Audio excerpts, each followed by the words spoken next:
Assalamualaikum warahmatullahi wabarakatuh, Bapak Ibu, rekan-rekan guru dimanapun kita berada. Selamat pagi, salam sejahtera untuk kita semuanya. Terima kasih telah bergabung di forum diskusi ini perihal pembahasan dari CGP Angkatan 9 Kota Surabaya yang nantinya akan memaparkan tentang budaya positif yang ada di sekolah. Bapak Ibu yang kami hormati, sebelumnya mohon izin, apakah suara saya terdengar dengan jelas, Bapak Ibu? Terdengar, Bapak? Ya, baik. Terima kasih atas kesempatan jenengan di sela-sela kesibukan dari Bapak Ibu. Bapak Ibu masih bisa menyempatkan diri mengikuti forum diskusi pada siang hari ini. Bapak Ibu, mohon izin kami untuk share screen ya, perihal materi yang akan kita simak bersama pada pagi hari ini.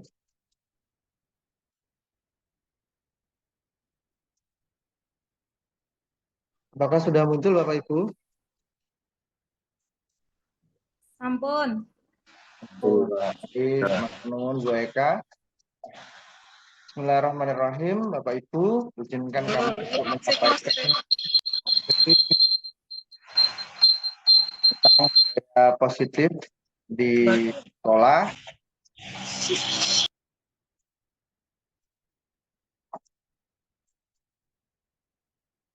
Inilah agenda, terdapat 6 pembahasan di dalam modul kita pada diskusi siang hari ini. Yang pertama, disiplin positif dan nilai-nilai kebajikan universal, teori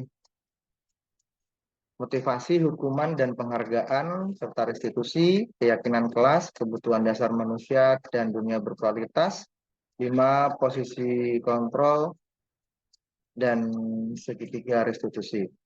Jadi, kata kuncinya dalam diskusi kita pada siang hari ini adalah memberikan keyakinan dan juga pemahaman bagi kita sebagai seorang guru ya di sekolah mengenai bagaimana menyusun sebuah budaya positif atau menciptakan sebuah disiplin positif yang ada di sekolah, yang mana selama ini kita pahami teori yang selalu kita pakai adalah reward and punishment.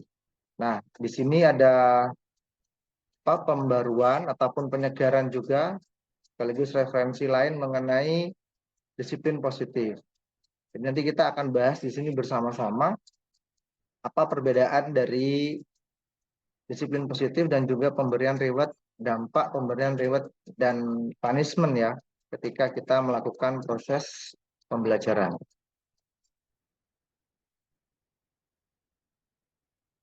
Nah, ini Bapak Ibu adalah miskonsepsi tentang makna kontrol. Jadi selama ini saat kita menjadi guru, menjadi pembimbing ataupun pendamping siswa di sekolah, ternyata diteliti begitu ya, dari rapor pendidikan yang ada di sekolah, yang sekarang diambil dari hasil ANBK kelas 5, ternyata ditemukan sebuah miskonsepsi tentang makna kontrol. Jadi selama ini guru itu konsepnya dalam menegakkan sebuah disiplin positif di sekolah itu tidak 100% benar. Dan bahkan dengan teori-teori lama yang kita pakai itu cenderung mengarah ke nilai yang negatif. Yang pertama, miskonsepsinya itu ilusi guru mengontrol murid. Jadi kita menganggap bahwa murid itu oke lah, Pak, murid itu anak kita begitu ya ketika di sekolah. Namun peran kontrol kita kepada anak-anak itu terkadang terlanjur ya, kebablasan begitu, sehingga murid tidak diberikan kebebasan untuk berekspresi, murid tidak diberikan ruang untuk berdiskusi, dan murid tidak diberikan tata cara untuk dengan sadar secara sendirinya dia memperbaiki sebuah kesalahan yang telah diperbuatnya. Nah, itu yang sering terjadi. Yang kedua, ilusi bahwa semua penguatan positif efektif dan bermanfaat. Jadi terkadang kita memberikan punishment dan reward kepada anak-anak, kita kadang lupa bahwa menganggap semua tindakan kita itu sudah merasa paling benar begitu. Padahal kita melakukan hal tersebut tanpa dasar, tanpa kajian teori dan kajian literatur yang memadai, yang mana menunjukkan bahwa penguatan positif dan juga apapun itu yang kita lakukan itu bermanfaat, atau bahkan malah sebaliknya. Yang ketiga, ilusi bahwa kritik dan membuat orang merasa bersalah dapat menguatkan karakter. Nah, ini kadang juga sering sekali kita pakai, bahwa dengan cara yang sudah kita pakai, dengan kontrol yang sudah kita berikan kepada siswa, terkadang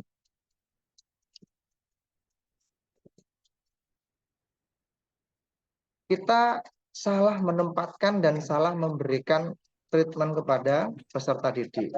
Sehingga yang terjadi malah berkebalikan. Ketika kita mentreatment siswa dengan cara kita, tapi tidak cocok dengan siswa tersebut, yang terjadi adalah siswa itu menjadi resisten terhadap apa yang kita berikan. Ya, cenderung tidak memperhatikan dan bahkan memberikan sebuah resistensi kepada apa yang kita berikan. Ada sebuah perlawanan begitu terjadi. Nah, yang selanjutnya, ilusi bahwa orang dewasa memiliki hak untuk memaksa. Padahal ketika kita salah dalam memberikan sebuah posisi kontrol kepada siswa, yang terjadi mereka akan menjadi individu yang keras, individu yang cenderung akan memberikan sebuah perlawanan kepada bapak ibu guru, yang mana mereka pahami itu dianggap sebagai sebuah tekanan dan ancaman, sehingga mereka cenderung melakukan sebuah perbuatan baik itu dikarenakan oleh rasa takut, bukan sebuah kesadaran. Begitu Bapak Ibu. Nah, disiplin positif, khususnya di kurikulum Merdeka, ini memiliki makna. Ini kalimat dari Ki Hajar Dewantara ya, Bapak Ibu. Makna kata disiplin itu begini. Di mana ada kemerdekaan, disitulah harus ada disiplin yang kuat. Sungguh pun disiplin itu bersifat self-disiplin, yaitu ketika kita sendiri yang mewajibkan kita dengan sekeras-kerasnya, tetapi itu sama saja. Sebab, jikalau kita tidak cakap melakukan self-disiplin, wajiblah penguasa lain mendisiplin diri kita. Dan peraturan demikian itulah harus ada di dalam suasana yang merdeka. Kata kuncinya adalah, Bapak Ibu, ketika diri kita tidak bisa berdisiplin, maka akan ada penguasa atau ada orang lain yang memiliki value lebih besar daripada kita, yang mana dia itu akan menjadi orang lain yang mendisiplinkan diri kita. Nah, setelah ini kita akan pelajari makna secara konkretnya seperti apa. Nah, Bapak Ibu, disiplin diri, kembali ke makna yang tadi oleh Ki Hajar Dewantara. Disiplin diri, seseorang yang memiliki disiplin diri berarti mereka bisa bertanggung jawab terhadap apa yang dilakukannya. Karena mereka mendasarkan tindakan mereka pada nilai-nilai kebajikan universal. Jadi ini yang kita harapkan Bapak Ibu di sekolah. Bagaimana anak-anak itu dengan sadar, dengan penuh tanggung jawab, karena mereka yakin perbuatan yang mereka lakukan itu berdasarkan pada nilai-nilai kebajikan universal. Bukan karena adanya guru yang marah-marah atau adanya punishment atau hukuman yang akan mereka terima ketika mereka tidak melaksanakan peraturan yang sudah disepakati di sekolah. Nah, ini kata kuncinya Bapak Ibu, disiplin diri. Oke, selanjutnya nilai-nilai kebajikan universal. Nilai-nilai kebajikan universal dimaknai sebagai nilai-nilai kebajikan yang telah disepakati bersama, lepas dari suku bangsa, agama, bahasa, maupun latar belakangnya, dan merupakan payung besar dari sikap dan perilaku kita. Atau nilai-nilai ini merupakan fondasi kita dalam berperilaku. Jadi, dimanapun kita berada, pasti memiliki nilai-nilai kebajikan. Semisal, ketika kita di rumah, kita memiliki nilai-nilai kebajikan sendiri di rumah kita. Tetapi di berbeda tempat, di sekolah, ataupun di kampus, ataupun di pasar, di puskesmas, rumah sakit, dan kantor-kantor yang lain, juga akan memiliki payung besar yang berbeda.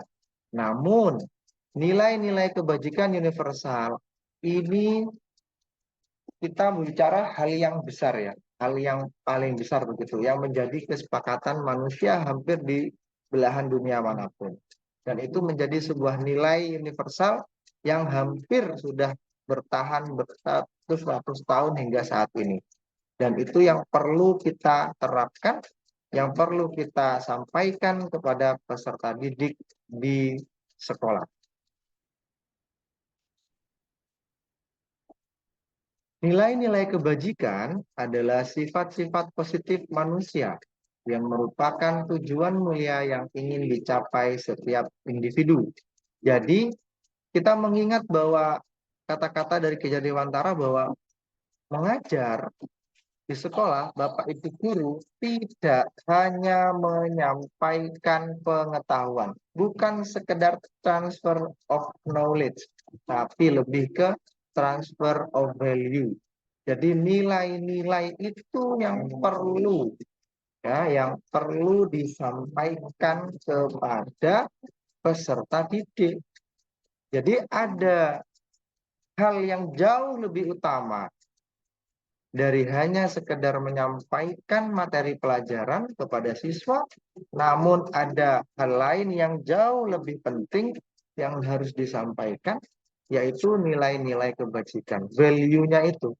Jadi mari bersama-sama kita sebagai seorang pendidik ya merefresh kembali pemahaman dan niat kita bahwa menjadi seorang pendidik tidak hanya menyampaikan pengetahuan, namun lebih dalam lagi tugas kita adalah menyampaikan nilai-nilai kebajikan.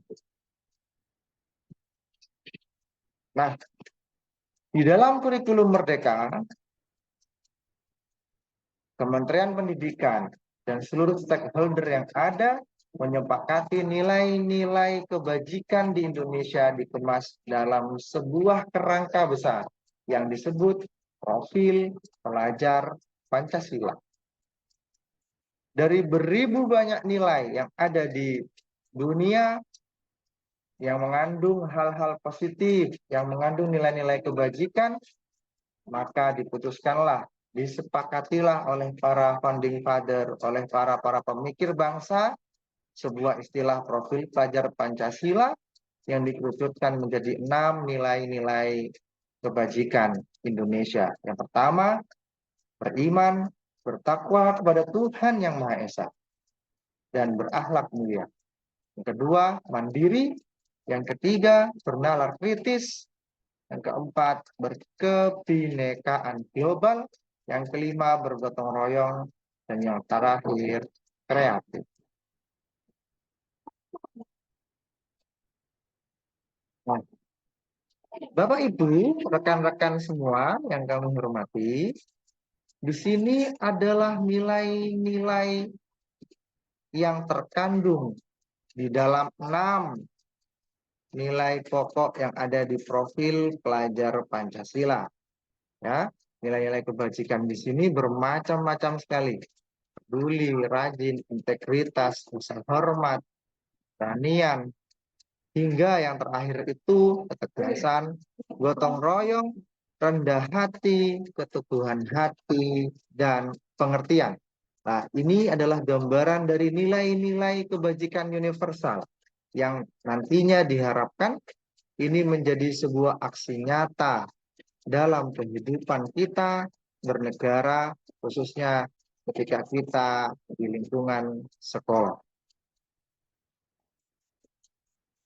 Bapak Ibu, dalam mempraktikkan ataupun mengaplikasikan disiplin positif di sekolah, ada 3 bentuk treatment yang harus kita pahami betul sebelum kita melakukan sebuah treatment kepada siswa-siswi kita. Yang pertama, teori motivasi. Yang kedua, hukuman dan penghargaan. Dan yang ketiga, restitusi. Bapak Ibu, ada 3 motivasi perilaku manusia dalam kehidupan sehari-hari. Yang pertama, untuk menghindari ketidaknyamanan atau hukuman. Jadi kita cenderung berbuat, berperilaku sehari-hari itu rata-rata untuk menghindari ketidaknyamanan atau hukuman. Ya. Ini adalah hasil dari sebuah riset yang panjang di seluruh belahan dunia dari berdasarkan latar belakang agama, suku, bangsa, dan segalanya, sehingga didapatkan ternyata ketika kita berperilaku memiliki 3 motivasi. Yang pertama, untuk menghindari ketidaknyamanan atau hukuman. Bisa jadi kita sebagai pendidik datang tepat waktu, mengerjakan administrasi, mengerjakan tugas yang telah diberikan. Salah satunya motivasi kita adalah untuk menghindari ketidaknyamanan ataupun hukuman. Yang kedua, untuk mendapatkan imbalan atau penghargaan dari orang lain. Nah, ini sering sekali kita rasakan. Bahkan tidak luput juga, ini juga menjadi sebuah motivasi ya buat kita bersama, Bu. Kita bekerja, motivasi kita untuk mendapatkan imbalan, entah itu berupa materi, entah itu berupa respect, berupa rasa cinta kasih dari peserta didik dan orang-orang di sekitar kita. Itu adalah sebuah penghargaan dari orang lain. Yang ketiga, untuk menjadi orang yang mereka inginkan dan menghargai diri sendiri dengan nilai-nilai yang mereka percaya. Nah, ini yang ketiga, Bapak Ibu. Ini harapannya, motivasi kita muncul dari dalam diri. Untuk apa kita itu melakukan sebuah perilaku baik? Untuk menjadi orang yang mereka inginkan dan menghargai diri sendiri dengan nilai-nilai yang mereka percaya. Jadi terkadang kita itu melakukan sebuah aktivitas di dalam perhelatan pergaulan kita di masyarakat ya untuk menjadi orang yang mereka inginkan. Ya, karena bagaimanapun kita adalah makhluk sosial. Selain makhluk individu, kita juga hidup dalam sebuah tatanan sosial. Oleh karena itu, kita terbiasa untuk menyesuaikan diri agar kita ini bisa diterima dengan nilai-nilai yang ada di lingkungan sekitar kita. Bapak Ibu, ini adalah perbedaan antara identitas gagal dan identitas sukses, Bapak Ibu. Bapak Ibu, selama ini kita cenderung melakukan ataupun memberikan hukuman ya, memberikan hukuman kepada anak-anak. Coba kita cek di sini, Bapak Ibu. Apakah selama ini kita sudah melakukan disiplin positif atau sebaliknya? Ya, Bapak Ibu. Atau selama ini kita hanya melakukan hukuman saja tanpa kita tahu yang diharapkan sebetulnya adalah disiplin positif, bukan hanya sekedar hukuman. Nah, hukuman sesuatu yang menyakitkan harus terjadi. Itu kalau hukuman, Bapak Ibu. Kalau konsekuensi sesuatu itu memang harus terjadi. Sedangkan di restitusi, restitusi merupakan pilihan. Maknanya apa? Dalam disiplin positif, kita menerapkan restitusi kepada siswa, siswa diberikan sebuah pilihan-pilihan untuk memperbaiki kesalahan. Namun, kalau hukuman, siswa tidak memiliki sebuah pilihan. Mereka harus melakukan hal yang mungkin tidak mereka sukai dan bahkan itu menyakitkan bagi mereka. Itu Bapak Ibu. Yang kedua, hukuman itu tidak nyaman untuk murid atau anak untuk jangka waktu panjang. Coba kita mengaca Bapak Ibu, kita akan cenderung lebih banyak mengingat hukuman yang pernah kita terima yang diberikan oleh guru ketika kita di bangku sekolah ataupun perkuliahan, dibandingkan dengan hal-hal baik yang pernah kita terima oleh guru-guru kita. Itu bagian dari hukuman Bapak Ibu. Nah, sedangkan di disiplin positif, konsekuensinya itu memang tidak nyaman.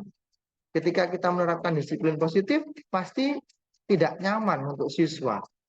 Namun itu untuk waktunya yang pendek, tidak dalam waktu panjang. Sedangkan restitusi disiplin positif itu akan menguatkan murid atau anak dalam jangka waktu panjang. Jadi itu perbedaannya. Bagaimana kita memberikan hukuman dan bagaimana kita memberikan sebuah disiplin positif dalam bentuk restitusi. Kalau hukuman itu dalam waktu panjang akan selalu diingat itu oleh peserta didik. Namun jika menggunakan restitusi disiplin positif, anak-anak akan jauh lebih menguatkan dirinya dalam waktu yang panjang. Selanjutnya, hukuman itu korban akan mendapatkan keadilan. Jadi korban yang mungkin siswa yang dipukul atau bagaimana dia mendapatkan keadilan. Sedangkan di disiplin positif itu korban bisa diabaikan. Sehingga tidak melulu siswa yang mungkin dia terkena pukulan atau mendapatkan tekanan dari pelaku, itu kalau di disiplin positif bisa juga diabaikan. Namun, korban akan mendapatkan gantinya. Jadi hak apa yang telah dirampas dari korban tadi oleh pelaku akan kita berikan kepada dia. Ya, perbedaannya kalau hukuman cenderung guru itu dianggap untuk memberikan pembelaan dan menganak emaskan si korban. Namun terkadang guru tidak tahu kejadian yang nyata pada waktu hal tersebut terjadi. Misalkan anak berantem, tiba-tiba sudah ada yang kalah dalam berantem. Kita menganggap bahwa korban yang parah itu tadi sebagai korban yang perlu diberikan perhatian lebih dan kita anak emaskan. Dan kita cenderung mengecam anak yang menang dalam sebuah perkelahian tadi. Padahal belum tentu Bapak Ibu, korban itu menjadi objek yang pantas dibela. Namun dengan disiplin positif restitusi, kita akan mengurai apa yang akan terjadi dan bagaimana solusi yang terbaik begitu. Dan selanjutnya dalam hukuman murid itu akan tersakiti Bapak Ibu. Itu sudah pasti. Nah, sedangkan di disiplin positif murid akan mendapatkan penguatan. Namun konsekuensinya murid dibuat tidak nyaman. Tidak nyaman bukan karena dia itu tersakiti, bukan. Namun anak dipaksa untuk berpikir, anak diajak untuk beranjak dari zona nyamannya menuju kesadaran dan menemukan solusi terbaik apa yang harus dia lakukan untuk memperbaiki kesalahan. Nah, itu perbedaannya antara hukuman dengan disiplin positif. Nah, ini juga ada beberapa contoh Bapak Ibu bisa kita cermati dan kita baca bersama bahwa di beberapa hukuman itu perilakunya pasif agresif meningkat. Sistem tidak akan berjalan bila murid tidak takut. Nah, ini penting. Ya, bisa kita terima, bisa kita lihat di sekolah. Ada beberapa murid yang dia itu sudah, kalau kata orang Jawa, menter ya. Dia itu sudah punya resistensi yang sangat baik terhadap hukuman.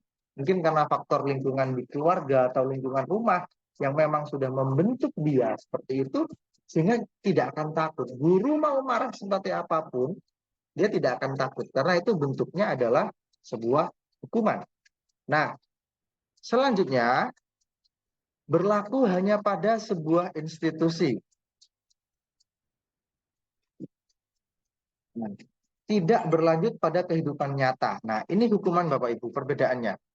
Hukuman Bapak Ibu itu biasanya anak-anak biasa dapatkan di sekolah. Namun di lingkungan keluarga, karena bentuknya ini hukuman, maka cenderung siswa itu tidak akan mengaplikasikan di lingkungan rumahnya atau di lingkungan dia berada di tempat tinggalnya. Dan selanjutnya peraturan. Peraturannya adalah kamu harus. Nah, ini kalau di hukuman. Dan yang terakhir, murid akan membenci peraturan. Nah, itu permasalahannya. Yang saya sampaikan di awal tadi, di prolog tadi, bahwa terkadang guru memberikan hukuman tanpa tahu bagaimana cara memberikan hukuman yang tepat kepada siswa. Sehingga yang terjadi apa? Murid atau anak itu malah membenci peraturan. Masih mending membenci peraturan. Yang paling fatal adalah murid akan membenci gurunya. Nah, itu PR besar buat kita Bapak Ibu semua, nggih. Nah, sedangkan di disiplin positif, di restitusi, masalah terpecahkan. Murid bertanggung jawab atas perilakunya. Fokus pada pemecahan masalah dalam waktu yang panjang. Terus kalau tadi peraturannya kamu harus begini, kamu harus begini. Tapi di restitusi, anak itu diajak untuk berdiskusi apa yang harus kamu yakini. Apa yang bisa kamu lakukan untuk memperbaiki masalah. Dan yang terakhir, murid atau anak akan menghormati dirinya dan orang lain. Kita bisa bandingkan Bapak Ibu. Hukuman dengan restitusi sangat berbanding terbalik. Kalau murid akan membenci peraturan, di restitusi murid akan menghormati dirinya dan orang lain. Nah, begitu Bapak Ibu. Oke, baik. Selanjutnya, nah ini sebuah teori ya. Begitu Alfikon dia menyampaikan bahwa penghargaan maupun hukuman adalah cara-cara mengontrol perilaku seseorang yang menghancurkan potensi untuk pembelajaran yang sesungguhnya.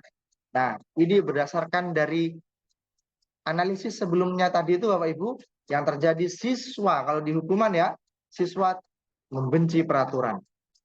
Ya, berbeda sekali dengan restitusi di disiplin positif, bahwa peserta didik akan cenderung menghargai dirinya sendiri dan orang lain. Baik, saya lanjutkan ya Bapak Ibu. Nah, di sini pengaruh jangka pendek dan jangka panjang. Penghargaan tidak efektif. Penghargaan merusak hubungan. Penghargaan mengurangi ketepatan. Penghargaan menurunkan kualitas. Penghargaan mematikan kreativitas. Dan penghargaan itu menghukum. Ini menarik Bapak Ibu. Ada sebuah istilah yang sering disampaikan bahwa dihukum oleh penghargaan. Ini apakah terjadi? Sering terjadi Bapak Ibu. Misalkan begini, apalagi di zaman sekarang ya, di anak-anak kita ya, ketika anak-anak bermain sosial media, mereka cenderung saat dia tidak memiliki follower yang terlalu banyak, dia tidak akan dia tidak akan apa namanya, terlalu tertekan begitu ya saat ada sesuatu di sosial medianya dia. Tapi ketika dia sudah mulai memiliki follower yang banyak, ketika dia membuat konten dan tidak ada yang memberikan penghargaan, maka sesungguhnya dia mengalami kesedihan dan dia mengalami sebuah rasa tidak nyaman. Dan secara tidak langsung, sebetulnya dia itu sudah dihukum oleh sebuah penghargaan yang tanpa dia sadari dari awal bahwa itu memberikan dampak negatif dalam perkembangannya. Dan ini sering terjadi sekarang Bapak Ibu. Banyak dari anak-anak kita itu bermain sosmed, ketika yang like sedikit, yang follow sedikit, dia like TikTok, Instagram, yang nonton sedikit, dia merasa sakit hati dan kecewa dengan usaha yang telah dia lakukan. Nah, ini tugas kita Bapak Ibu, mari bersama-sama. Kita break dulu nggih, karena masih ada adzan zuhur. Kita break dulu sebentar Bapak Ibu.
Baik Bapak Ibu, mohon izin untuk melanjutkan. Mohon maaf tadi ada adzan di tempat saya.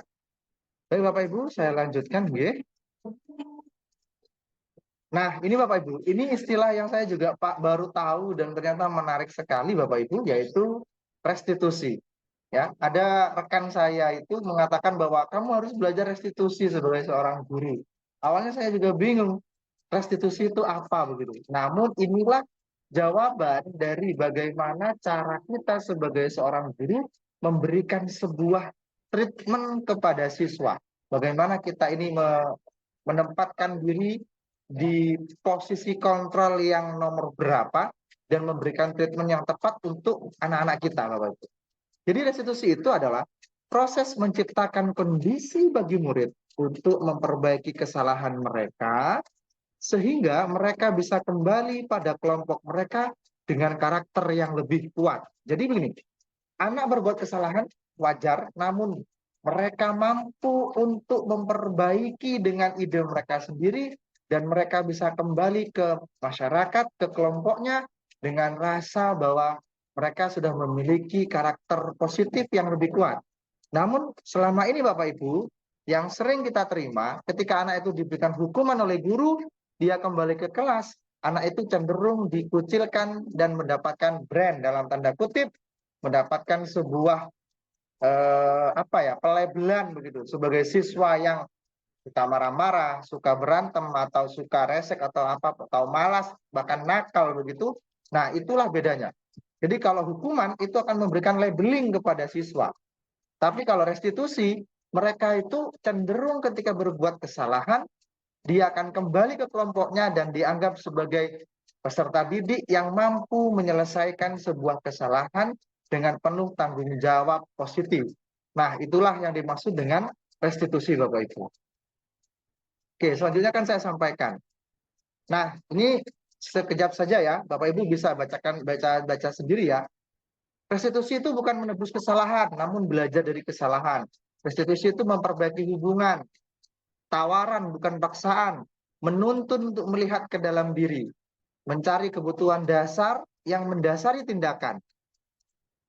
Cara yang paling baik, fokus pada karakter bukan tindakan, fokus pada solusi, mengembalikan murid yang berbuat salah pada kelompoknya. Jadi kita betul-betul membuat anak ini tidak merasakan sakit dan dia percaya diri kembali ke kelompoknya dan kelompoknya pun akan menerima siswa ini dengan sangat baik. Nah, itu yang diharapkan dari sebuah teori restitusi. Nah, selanjutnya Bapak Ibu, yang ketiga adalah keyakinan kelas. Nah, kita sebagai seorang guru selama ini cenderung ya di awal pelajaran kita membuat sebuah keyakinan belajar, kontrak belajar ataupun keyakinan kelas ataupun itu ada istilahnya adalah peraturan di kelas. Nah, kita sekarang mereview ya, apakah keyakinan kelas kita sudah sesuai dengan apa yang diharapkan. Nah, Bapak Ibu, pembentukan keyakinan sekolah atau keyakinan kelas. Nah, Bapak Ibu, keyakinan kelas bersifat lebih abstrak daripada peraturan. Jadi kalau peraturan itu kan yang biasanya di print, taruh di banner, tempel di tembok-tembok, dinding-dinding sekolah, di mading.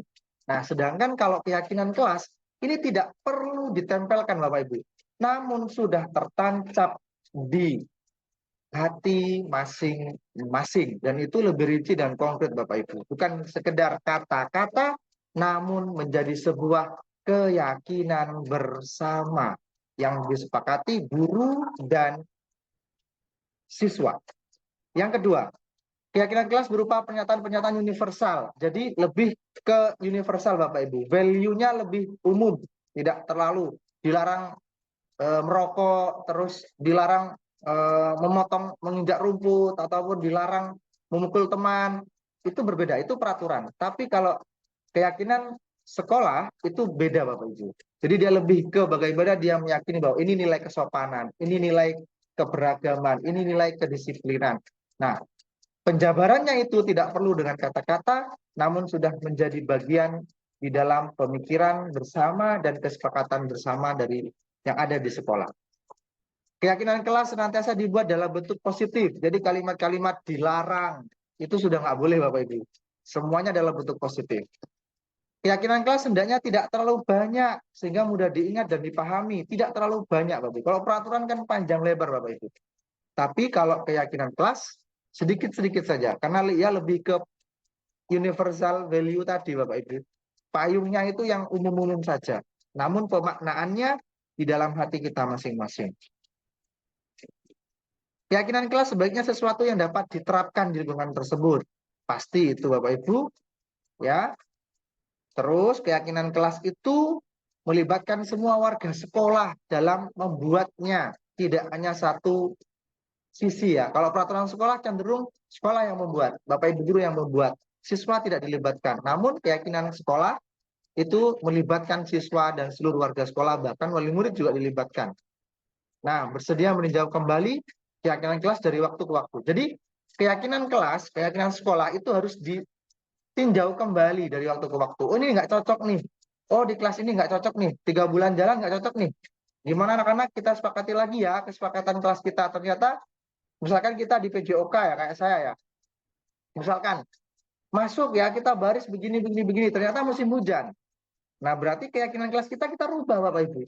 Karena nggak relevan lagi. Karena mungkin datang terus berbaris gimana. Nah, perlu ditambahi poin-poin bagaimana ketika hujan. Nah, itu yang dimaksud dengan meninjau kembali keyakinan kelas dari waktu ke waktu. Jadi fleksibel Bapak Ibu. Kalau peraturan itu cenderung dibuat 1 tahun 1 kali. Itulah bedanya. Ya Bapak Ibu. Selanjutnya, nah ini dia. Motivasi tadi itu muncul Bapak Ibu. Dari kita semua itu karena 5 kebutuhan dasar manusia. Yang pertama, kebutuhan bertahan hidup, kebebasan, kasih sayang dan rasa diterima, penguasaan, dan yang terakhir kesenangan. Nah, Bapak Ibu, manusia yang berbahagia cenderung memiliki 5 hal ini. Nah, mari kita sama-sama refleksi diri ya ke dalam diri kita masing-masing. Kira-kira 5 kebutuhan dasar ini apakah sudah terpenuhi dalam diri kita masing-masing sebagai seorang guru dan pendidik? Apakah kita sudah penuh rasa kasih sayang dan diterima? Jangan-jangan kita bekerja, di tempat kita bekerja, di sekolah kita tidak diterima. Sehingga itu akan mempengaruhi motivasi dan disiplin positif kita. Kesenangan. Bapak Ibu jadi guru apakah sudah senang? Apa terpaksa? Atau karena sudah kadung nyemplung gitu ya? Udah terlanjur jadi guru. Maka kalau itu terus dipelihara Bapak Ibu, maka kebutuhan dasar kita sebagai seorang manusia tidak terpenuhi. Sehingga disiplin positif kita dalam menjadi seorang pendidik itu tidak akan bisa berjalan dengan baik. Kita datang tepat waktu ke sekolah, karena kita tuh senang melakukan itu. Nah, kalau masih ada yang datang tepat waktu itu karena adanya punishment atau takut dipanggil oleh dinas, berarti kita belum memenuhi kebutuhan dasar kita. Dan kita cenderung bisa dikatakan bahwa kita senang melakukan profesi kita, Bapak Ibu. Ya, oke, penguasaan. Semua manusia, Bapak Ibu, memerlukan ini, penguasaan. Masa tidak jadi pejabat, tidak berkuasa. Penguasaan terhadap diri sendiri, Bapak Ibu.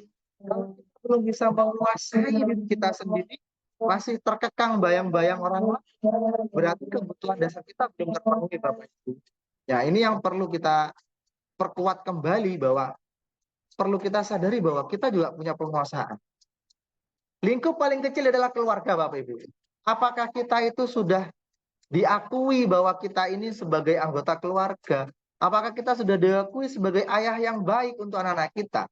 Apakah jadi suami yang baik untuk istri kita? Apakah kita sebagai seorang istri sudah menjadi ibu dan istri yang baik untuk suami kita? Nah, ini dia yang perlu kita pikirkan. Kalau ini belum terpenuhi, penguasaan ini belum terpenuhi, maka akan sangat berpengaruh terhadap disiplin positif kita, Bapak Ibu.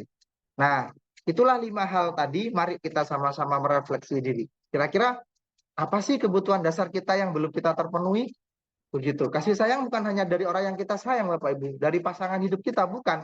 Dari keluarga, dari teman. Dan kalau kita jadi guru, yang paling penting kasih sayang dan rasa diterima oleh peserta didik. Nah, itu dia Bapak Ibu.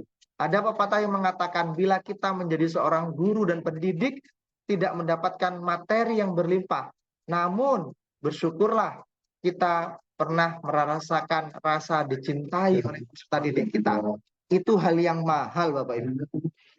Kalau kita tidak pernah mendapatkan materi yang banyak, kita tidak akan materi, tapi kita sudah mendapatkan rasa dicintai.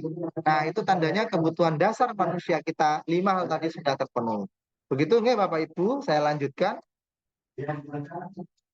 Nah, ini dia Bapak Ibu.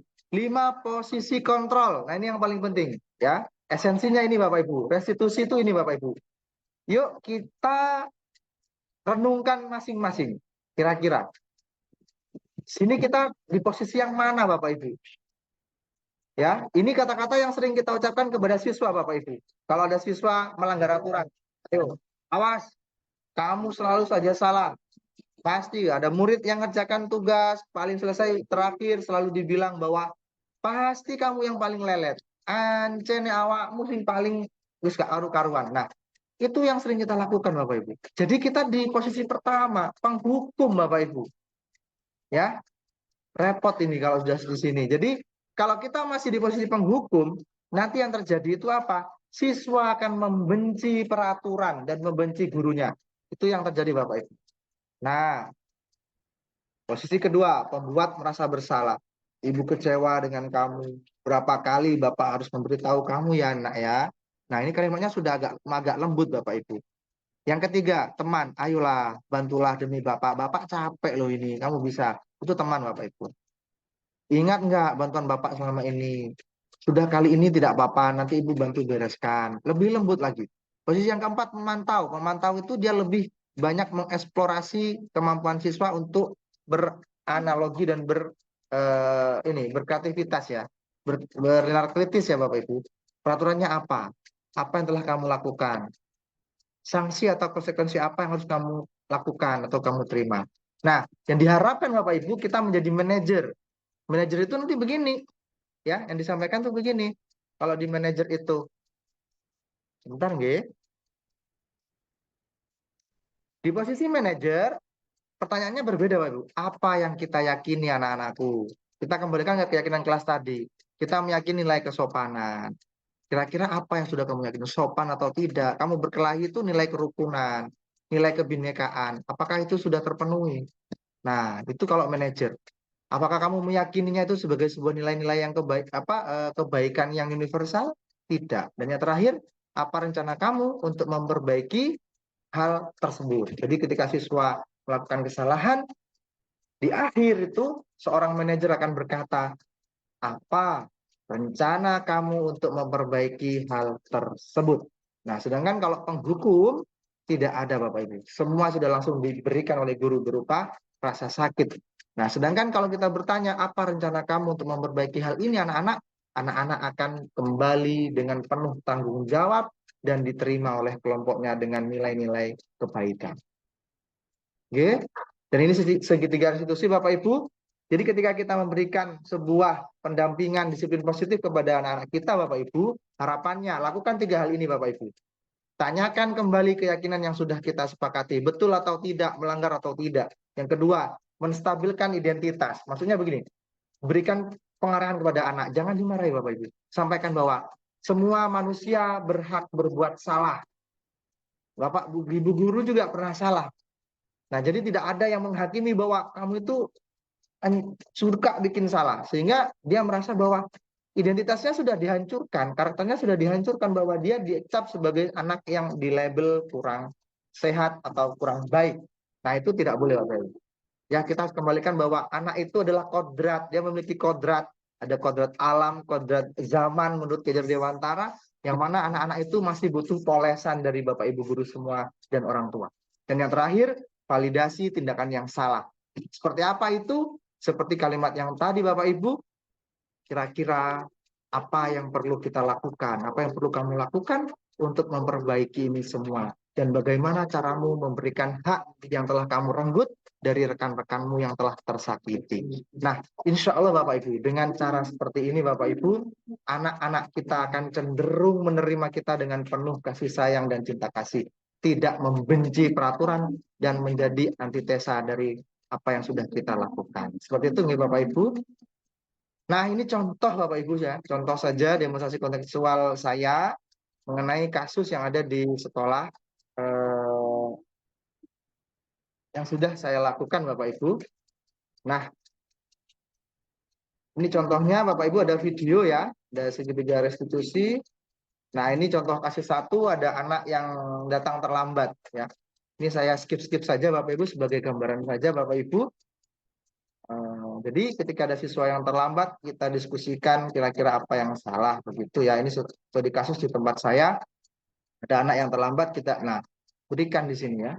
Guru tidak memberikan hukuman lari lapangan berapa kali begitu, kamu push up, hormat ke bendera sampai setengah hari, tidak ada Bapak Ibu. Justru kita ajak dia berdiskusi. Dan di sini juga ada kasus yang kedua, sepertinya, nah ini anak yang berantem Bapak Ibu. Ya, ini adalah anak yang bertengkar di lapangan ketika jam istirahat Bapak Ibu. Nah, ini anak berantem Bapak Ibu di halaman. Guru tidak langsung serta-merta membentak, memberikan, kita ajak diskusi bersama dengan memberikan keyakinan kelas, menstabilkan identitasnya, dan memberikan itu tadi yang terakhir ya, bagaimana apa yang harus mereka lakukan. Insya Allah Bapak Ibu, jika seperti ini, nah ini mengklarifikasi Bapak Ibu, ini apa yang terjadi. Sehingga anak-anak itu cenderung terbuka, dan dia menerima apa yang sudah dia lakukan itu sebagai sebuah kesalahan, dan dia akan bertanggung jawab untuk memberikan sebuah perbaikan dari apa yang sudah dilakukan. Oke, seperti itu Bapak Ibu. Terima kasih dari saya atas waktunya. Salam dan bahagia. Untuk selanjutnya, monggo Bapak Ibu, mungkin ada yang ingin didiskusikan perihal materi disiplin positif yang sudah saya sampaikan. Bisa langsung disampaikan di sini ya, disampaikan di diskusi ini, atau ada yang mau disampaikan melalui chat, saya juga persilakan. Monggo. Mungkin ada yang mau disampaikan, diskusikan lewat chat Bapak Ibu. Oke. Silakan jika ada Bapak Ibu. Harapannya nanti di sekolah Bapak Ibu tolong terapkan apa yang sudah kami sampaikan tadi kepada anak-anak. Ya, sekali lagi, ayo kita merubah mindset kita yang selama ini biasanya kita cenderung memberikan hukuman kepada siswa. Nah, mulai hari ini kita sudah mulai membiasakan disiplin positif.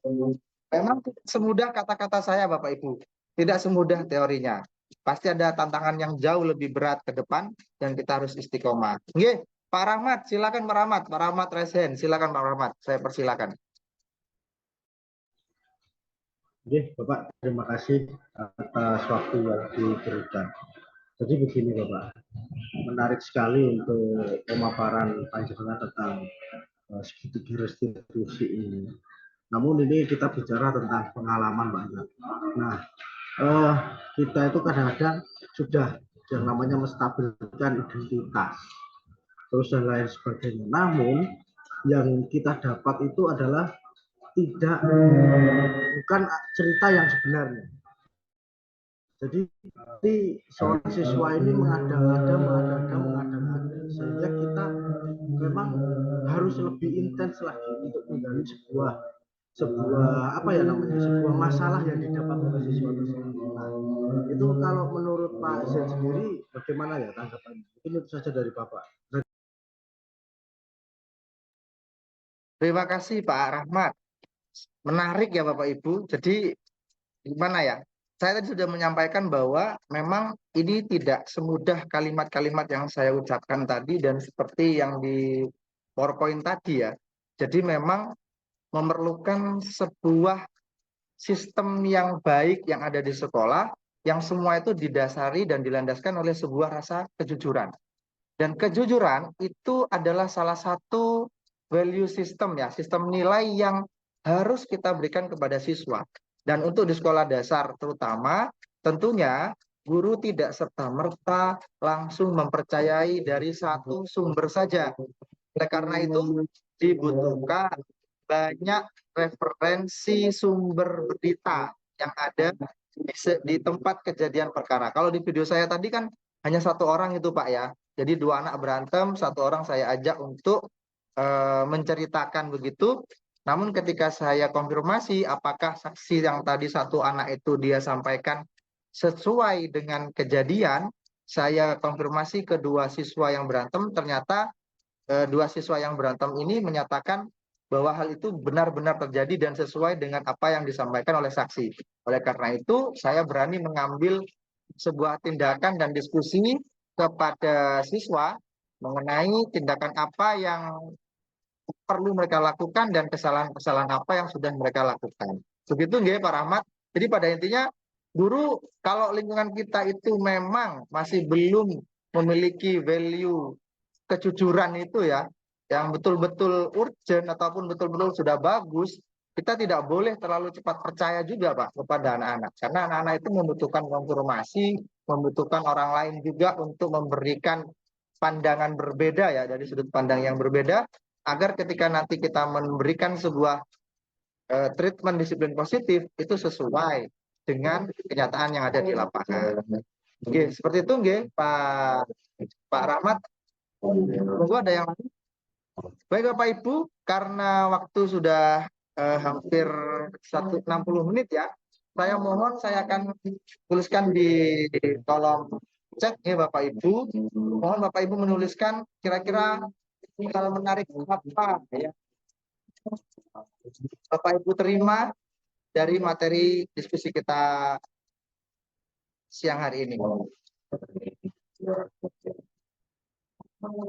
Oke, monggo Bapak Ibu, mohon waktunya untuk menulis di kolom chat, nggih. Hal menarik apa yang kita terima ya, yang kita terima dari diskusi kita hari ini, dari disiplin positif ini, kira-kira apa Bapak Ibu yang kita terima? Monggo silakan.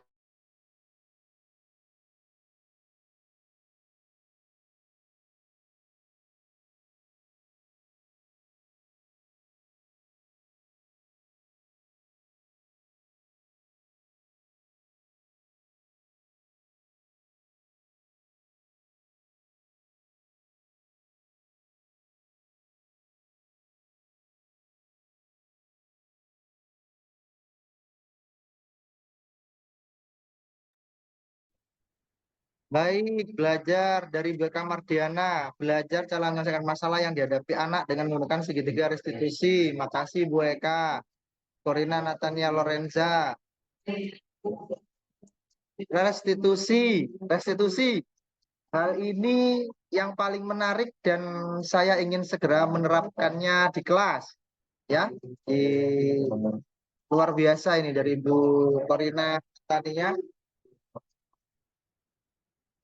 Ya, oke, silakan teman-teman yang lain mohon refleksinya ya, Bapak Ibu, hal menarik apa yang telah kita terima bersama di sini. Terima kasih juga untuk ini ya, ini ada saudara saya dari Sumeneb ya, yang bergabung di sini. Terima kasih di Sumeneb. Salam salam hangat untuk keluarga di Sumeneb. Sehat selalu untuk Ibu Rauda di Sumeneb, Bu. Selamat beraktivitas. Terima kasih sudah join di grup ya, Bu.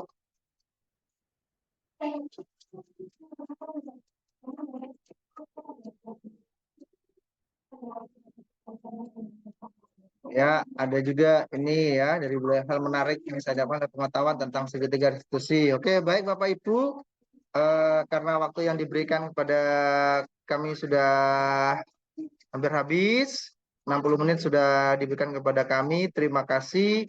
Saya secara pribadi mengucapkan terima kasih yang sebesar-besarnya dan permohonan maaf juga untuk segala salah kata dan salah khilaf. Mohon izin Bapak Ibu, bisa dinyalakan kameranya. Saya butuh dokumentasi untuk foto bersama, nggih Bapak Ibu. Terima kasih. Saya akhiri terlebih dahulu, nggih. Saya akhiri dulu. Nanti kita foto bersama-sama. Terima kasih atas waktunya Bapak Ibu. Mohon maaf atas segala kekhilafan. Wallahumma fiq ila wa mithoriq. Wabillahi taufiq wal hidayah. Assalamualaikum warahmatullahi wabarakatuh. Terima kasih Bapak Ibu. Sama-sama Mas, saya terima kasih. Sebentar, nggih, saya stop share stop ini dulu, stop recordingnya dulu.